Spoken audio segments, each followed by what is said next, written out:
पंकजा मुंडेंच्या मंत्रिपदासाठी मोदींकडे शिफारस करेल. मोदी शहांशी माझी चांगली जवळीक असल्याचं विधान अजित पवारांनी केलं. बीडच्या सभेत असं अजित पवारांनी बोललंय. तर या सभेत अजित पवारांनी आश्वासन दिलंय. कार्यकर्त्यांना जोमानं कामाला लागण्याच्या सूचना देखील अजित पवार यांनी दिल्या.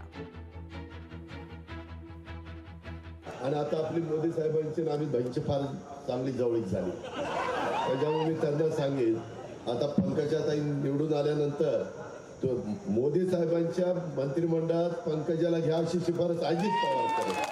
त्याच्यामुळे आपलं आता तिथं चालतंय, त्याच्यामुळे आपण चालवायचं. पंकजाताई आमच्या पक्षाच्या मोठ्या नेत्या आहेत, आमच्या कोर कमिटीच्या मेंबर आहेत आणि आमची इच्छा असेल की पंकजाताई जर निवडून आल्या आणि ते येतीलच निवडून आणि मोदींचं सरकारही येईल, आमची इच्छा असेल की त्यांनी केंद्रात मंत्री झालं पाहिजे. महाराजांची शपथ तुम्हाला सांगतो, कोणी पण काय म्हणलं ना, प्लीज शपथ सांगतो,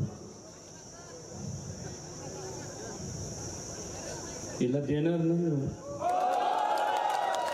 काय न्यू माझ्या बरोबर मी राजीनामा देतो आणि तिथून निवडून आणतो, मग बघतो तुमचं. या संदर्भात धनंजय मुंडे यांची प्रतिक्रिया समोर आली आहे, पाहूयात. पंकजाताईचा विजय सुनिश्चित आहे. तो विजय ऐतिहासिक मताने होणार आहे हेही सुनिश्चित आहे. पण त्या ऐतिहासिक मतामध्ये सर्वाधिक ऐतिहासिक मताधिक्य हे परळी विधानसभा मतदारसंघाचं असलं पाहिजे. हे तुम्ही देणार आहेत का? याच्यासाठी म्हणलं होतं 22 बॉलमध्ये आपल्याला 100 रन काढायचे आहेत.